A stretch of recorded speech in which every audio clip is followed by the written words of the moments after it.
Good morning everybody, welcome back to my channel. I hope you are all having a fabulous weekend. Yesterday the weather was glorious.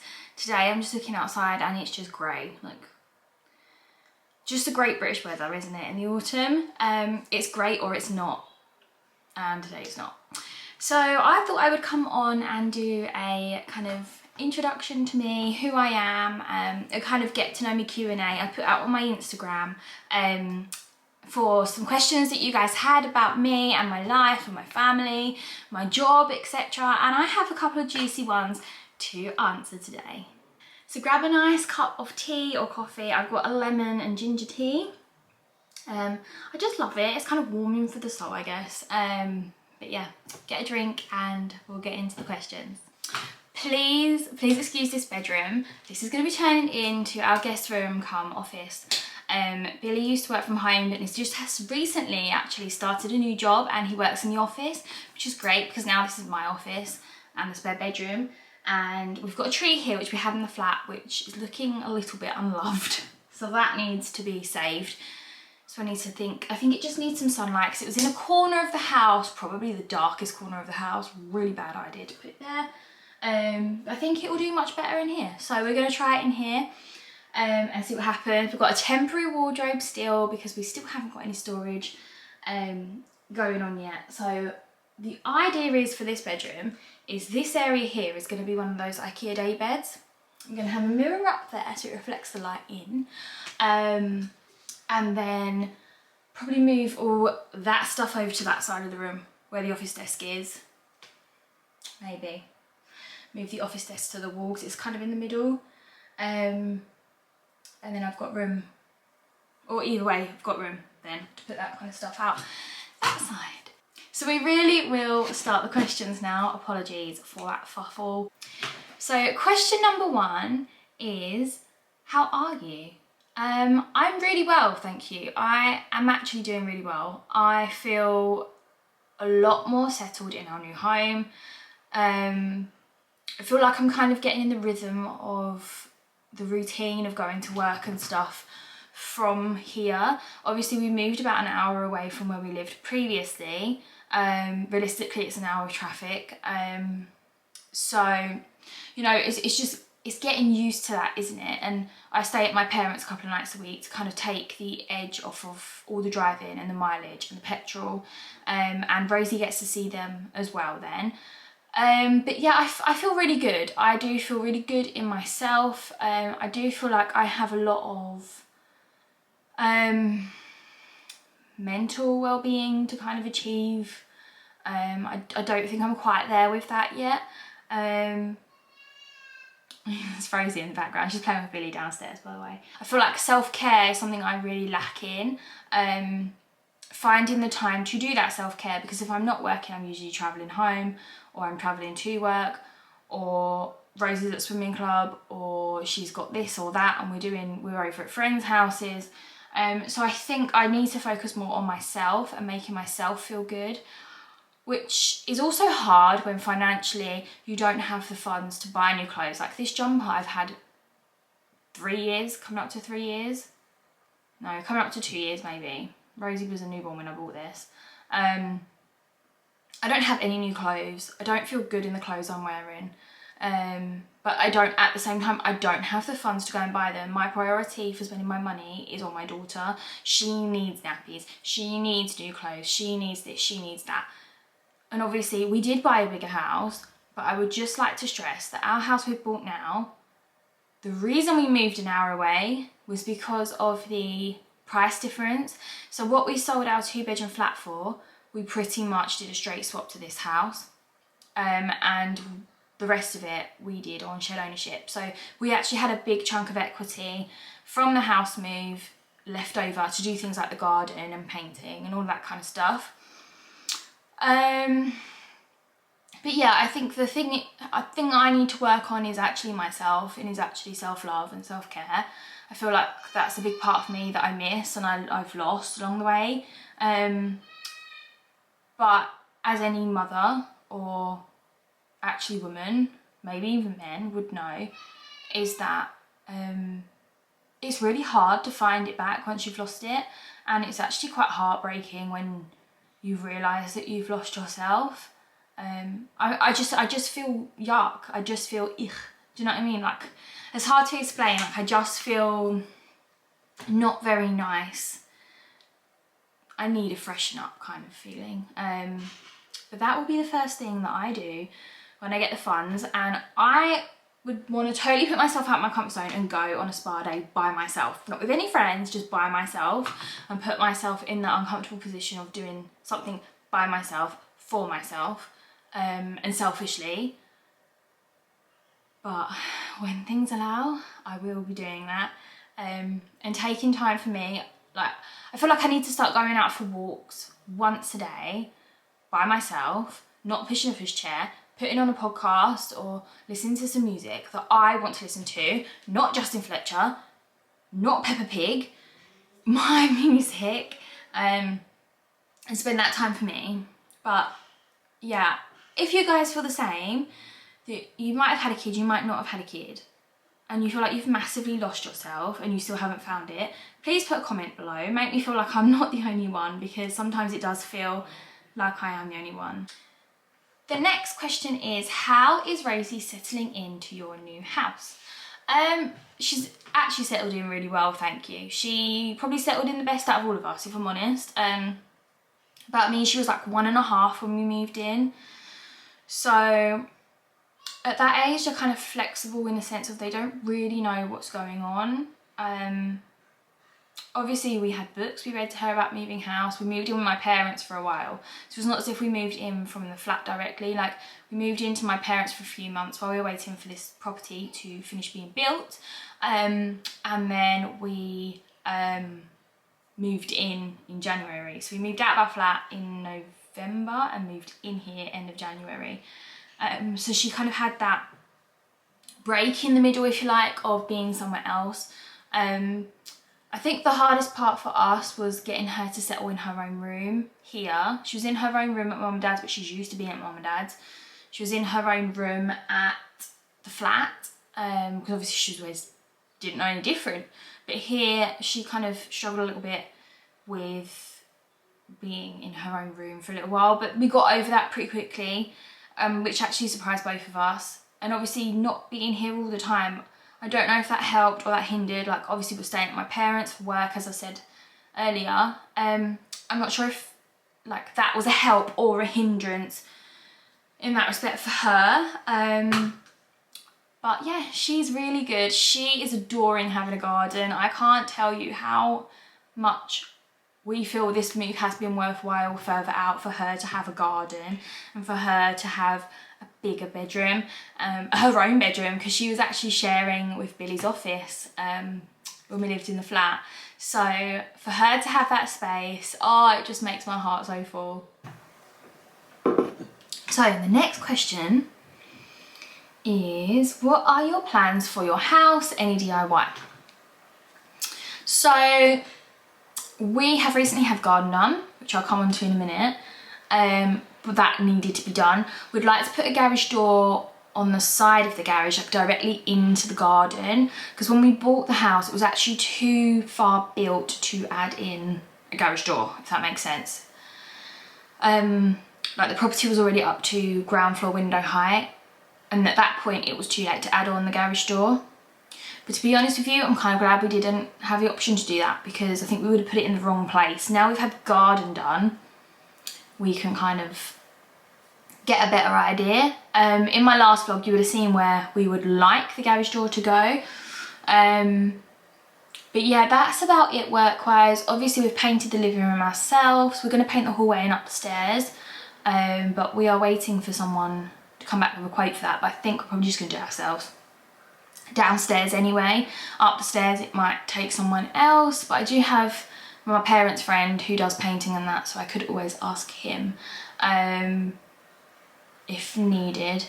But yeah, so no is the answer to that one. Not a great deal of DIY, not a great deal of improvements planned, because it is a new build, and that's the luxury of moving into a new build, is everything is fresh.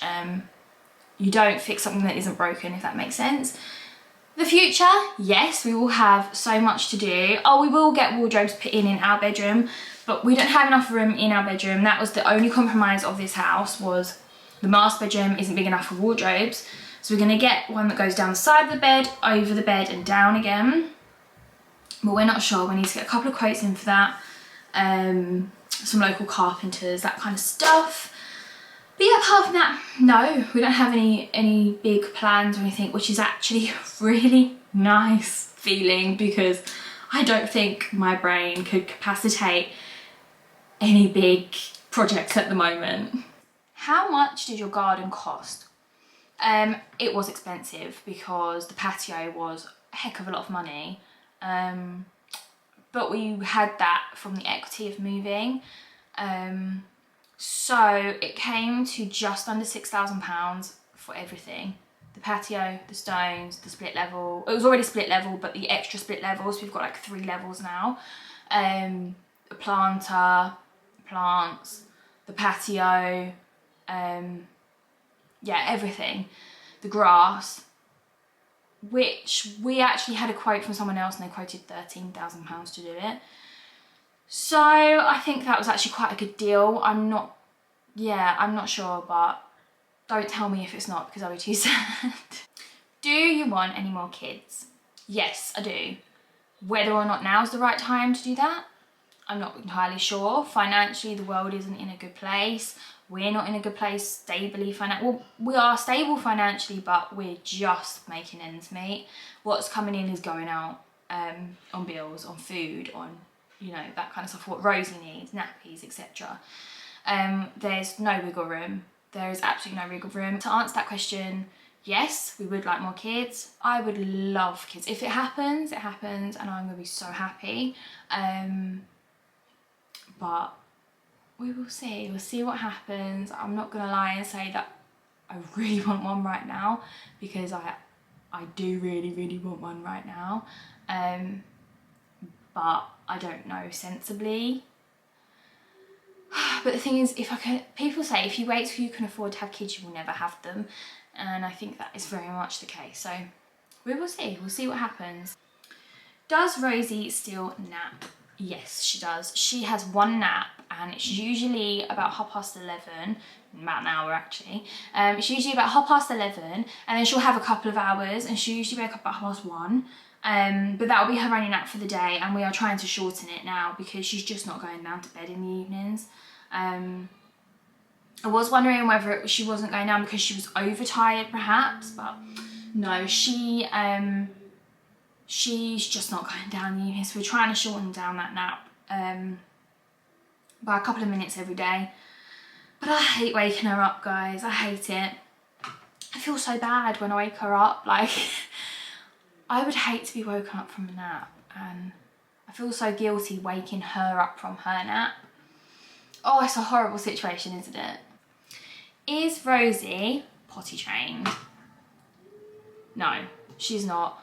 We are working on it, but I'm very much a kind of parent, and as a professional nanny, they need to do it in their own time, and it's something when they're ready to do, they will get it. They will just do it. There is no point in doing it too early when they're not ready, because if you do that, they might take to it, but what might happen is they might actually regress, and they might actually go backwards with it. So really wait until they are ready. I mean, she's ready because she's saying, oh, I need to go to the toilet, mummy. So what we always do is we leave the bathroom door open and we leave her seat on the toilet. So when she walks past it, she visually clocks, oh, that's my toilet seat. And then she will ask, mummy, can I go to the toilet? She sits on the toilet, doesn't do anything. But we read, there is a book on Amazon, I will link it in the description below. It's called No More Nappies, and it's brilliant. It is a really good book, and we read that every time she sits on the toilet. We sing a song when she's on the toilet, and I give her a sticker. And then when she comes out of the toilet and she's washed her hands, I give her a chocolate button. I know you shouldn't reward with food, but for my child, that is the highest value thing I can give her, is a chocolate button. So that's what we do, and that works for us. However, that is not going to work for every single child. You really need to judge it on an individual basis. As a nanny, you see lots of different children with different backgrounds, with different abilities. And different stages, like they develop at different paces. Every single child is so extremely different. If you are at the same stage as me and you've got any questions, even drop me a comment down below and I will do my best to answer for you from past experience. This question is a really good one because this is one of my biggest questions previously. It is, I'm going on holiday soon with my toddler. What pushchair do you use to travel? So we have the UppaBaby Vista V2 as our main pushchair and we love it. They've got a V3 out now which looks insane, but it's so hard wearing, it's incredible. And then for travelling, we actually have the UppaBaby Butterfly. We took the Vista away with us when we went to Scotland when she was a couple of months old because she needed the carry cot to sleep in. So we actually collapsed the carry cot down, put it all in the travel bag, because the travel bag covers it with warranty as well when you're flying. So if something was to happen to it when you're flying, you'd be able to claim not only through the airline but through UppaBaby as well, because they say the travel bag will protect it. And that was worthwhile doing when she was really little, and that was on EasyJet and it was fine. There was no restrictions on what we could take, if that makes sense, with regards to the pushchair. There wasn't a weight limit is what I'm trying to say, whereas I know Jet 2 there is a 10 kg weight limit of the items you can take. The UppaBaby Butterfly is only suitable from 6 months. It doesn't lay all the way flat, but we found it is still comfortable enough for her. It does sit up quite upright, which is what we kind of preferred because she actually sleeps better at more of an angle and she likes to sit upright. And you can purchase an add-on bumper bar, which she loves to hold on, and I just feel like it's just that added, if you're in a different country, it's just that added security, do you know what I mean, as a parent. Anything that you can do to make your child safer is definitely a good thing. So we got the bumper bar and you can get like a snack tray for it. You can get, there's so many different add-ons. A parasol, we got the parasol. The first time we actually used a non-UppaBaby parasol and it was rubbish. Just buy the UppaBaby parasol. It's expensive but it is so much better. But yeah, the UppaBaby Butterfly, it is cabin approved as well. So you take the bumper bar off, put that in your bag and fold it up and it can go in the overhead compartments. And we have done this on Ryanair flights and never been questioned once. I don't know why my camera is overheating right now because it's not even a hot day, but it's overheating. That's why I was talking really fast in my last clip because I didn't want it to cut me off. But we're back again, guys. So the next question is, what are your best tips when transitioning from a cot to a bed? Again, in their own time, they will do it when they're absolutely ready to do it, and there is no point in forcing it before then. What we are lucky enough that we have moved into a house where we have a spare bedroom. So we moved her into the smaller bedroom when we moved in her cot, knowing full well we were having plans to move her into the bigger bedroom with the bed. So we set the bed up and we left it for her to explore, etc., and kept her sleeping in her cot for a few weeks. And then we actually transferred her over to her bed and left her cot up. She actually has a dolly, so she put her dolly in her cot because she was understanding that's for babies and she's a big girl now. And then she went to bed, and then gradually over time doing that, we were able to stop doing the baby, close the bedroom door so there was no association, like the cot bedroom door, sorry. So there was no association, and then we put the cot down and she knew it had come down and she didn't bat an eyelid. She was quite happy it had come down, and then it was the fairies were going to take it to another baby. Yeah, so that is the best way to kind of go about it in my book. You do you. You do how it works for your child. It's not going to suit everyone. The last question is something I've already answered, but I'll answer it again anyway. What is your day job? I'm a professional nanny. I look after children in their own homes, and I have been doing this for many years. I have also worked in schools in the past, providing performing arts to children in a curricular setting and an extracurricular setting, focusing on behaviour management, that kind of stuff. I really would love to go back into that in the future. That is something I really want to do. And I have also worked in soft play as my very first job, and I love that. I ran all the birthday parties. That was great. I'm not gonna lie, I was actually really good at it. So yeah, I hope you have enjoyed today's vlog. I'm sorry it's been really talky. I didn't actually mean for it to be this talky. but the questions I feel like are questions that I would have asked previously to someone else, so I feel like those questions are really good ones to answer. If you have any other questions, please pop a message down in the comments, like and subscribe, and I will see you in the next vlog. Bye.